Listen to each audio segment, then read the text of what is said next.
Stop me if you've heard this before.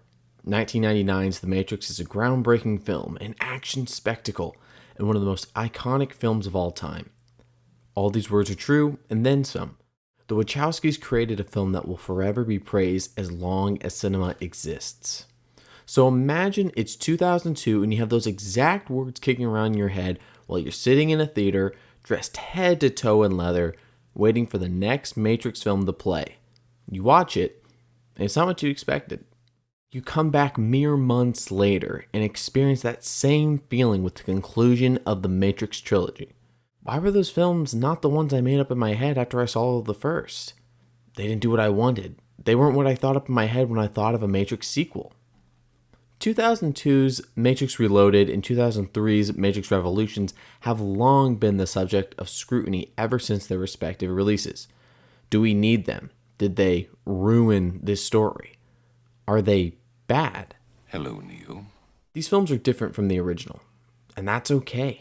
To completely write them off is to not respect the Wachowskis as storytellers.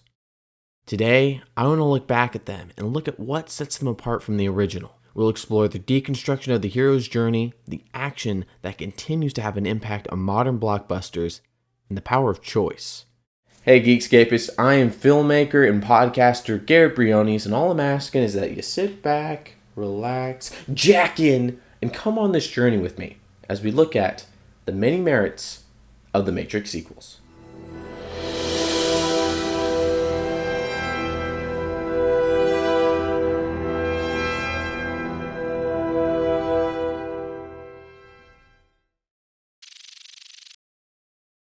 The first thing a sequel has to do is justify why it exists. If a film tells a beginning, middle, and end to the story of a character, why do we need to continue that? The Matrix follows the structure of the hero's journey laid out by Joseph Campbell. Neo has his eyes open to a whole new world, discovers what makes him special, and saves the day, ending the story in a different place than where he started. Like Star Wars, the film ends with the overarching villain still out there, but with a sense of hope that our characters will go on to save this world. When we pick up with Neo, Trinity, and Morpheus in Matrix Reloaded, they're doing just that. Our heroes are figuring out how to take down the machines once and for all and make sure Zion isn't destroyed. Everything in the film leads to a moment between Neo and the Architect, the program created by the machines to run the Matrix. This scene tends to lose some people because of the dense mythology it introduces, but for my money, it's the reason why these sequels even exist. This scene completely upends everything that we've learned to this point. Yes, Neo is the one, but he isn't the one. He's the sixth the one, and what is the sixth incarnation of the Matrix. From this point on, the story could go anywhere. Neo, who at this point hasn't been tested much in this film from a physical standpoint, now has his confidence shaken and feels once again like a cog in the machine. There are only two possible explanations. There were 5 ones before me. Either no one told me, or no one knows. When faced with the choice of rebooting the Matrix like the previous ones, and allowing some people to be set aside to rebuild Zion, or save Trinity and doom the humans, he chooses to save the woman he loves, and possibly causes the end of humanity. All because of a choice. But we'll get to that in a bit. Revolutions completely beats our heroes down. Neo loses his eyes, Trinity dies, Morpheus fights a hopeless battle in Zion. This film isn't about out and out destroying the machines. Neo, on behalf of humanity, has to broker a truce with the machines, the very beings that humanity has been trying to destroy because Agent Smith has gotten too powerful. Neither machine nor man can defeat him alone. You cannot stop him. But I can. There's not some crazy sequence where Neo just snaps his fingers and obliterates all the machines, or, he goes 1 versus 1 million against a horde of them. That's not what the movie is about. Instead, he has to realize these are also living sentient beings with their own codes and morals and ethics, all these different things. He has to choose to let them reform. He makes a choice to give them a chance.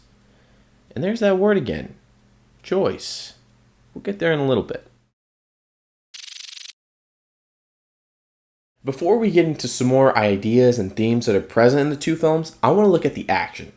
The first film revolutionized American cinema. It gave that spike of adrenaline it needed, and you saw many other films kind of, use its style afterwards. These two sequels had a lot to live up to. And if you ask me, they succeeded. The most notable action sequence from these two films is the highway chase. A 1.5-mile freeway was built just for the film, and you would think they were shooting on a real one. The sequence moves at a breakneck pace. Trinity gets to do more awesome motorcycle stuff. We can clearly tell who belongs to what faction and where one person is in relation to another. And we get to see Morpheus engage in a sword fight, which makes any movie better.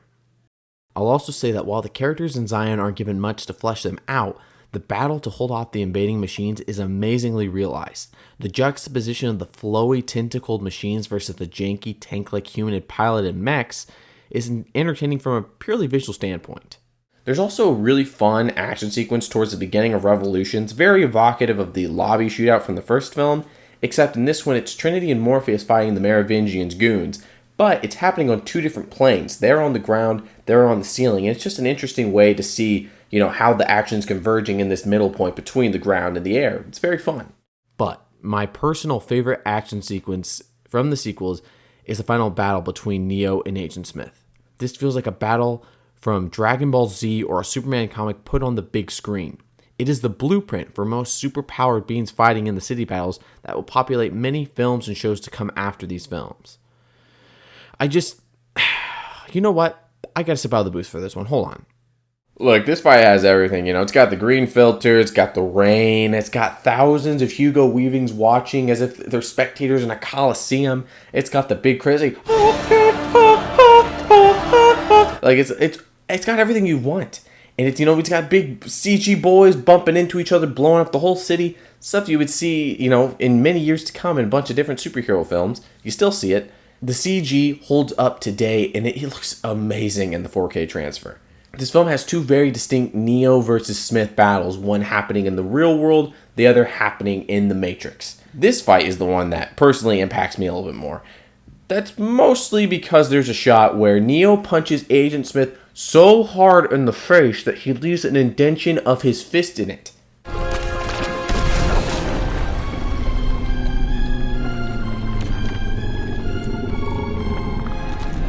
That's cinema. That's art. I would frame that on my wall.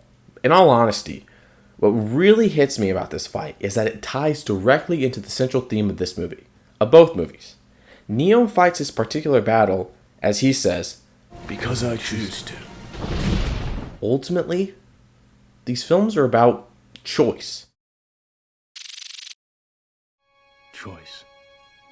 The problem is choice. In Reloaded, Neo is faced with the choice that the machines assume they know the answer to.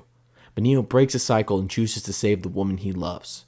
In Revolutions, Neo chooses to keep fighting after he's lost his sight, his love, and while the humans fight a battle they have no hope of winning. These films are about choice and the consequences that come from them. Not every choice has a good outcome. Characters die. People fail. Others expose their hubris. But that's what being human is all about. We have to make choices and live with them. Neo isn't the one because he has magical powers and is essentially techno-Jesus. He's the one because he's the guy who chooses to fight in spite of the odds being completely stacked against him and there not being a good outcome promised for him. The humans choose to fight even though the machines slaughter them effortlessly. They choose to believe in Neo. Yeah, I believe. These films are about breaking the cyclical nature that we're trapped in. They're about holding out hope in the face of overwhelming odds. They're about not being who we're told to be, but choosing who we want to be. So, as we look forward to the dawn of a new Matrix era, I hope you'll look back at these films and give them a chance. Look at them with fresh eyes and examine what they're trying to say. Don't think about what you wish they did. Instead, embrace what's there and see how you connect with it. Thank you so much for watching, and if you enjoy the video, make sure you like, comment, do all that good stuff. If you want more pop culture videos like this, they're dropping all the time here on the Geekscape TV channel, so make sure that you subscribe. If you want early access to those videos, make sure you check out the Geekscape Patreon. I have been not just a guy, the guy, Garrett Briones. Thank you again, Geekscapists, and I'll see you all on the Garrettscape. Nigel, a runner. Null pointer, runner. Stevens, agent. Simon, a runner. Freeman, 713. I am a sentinel.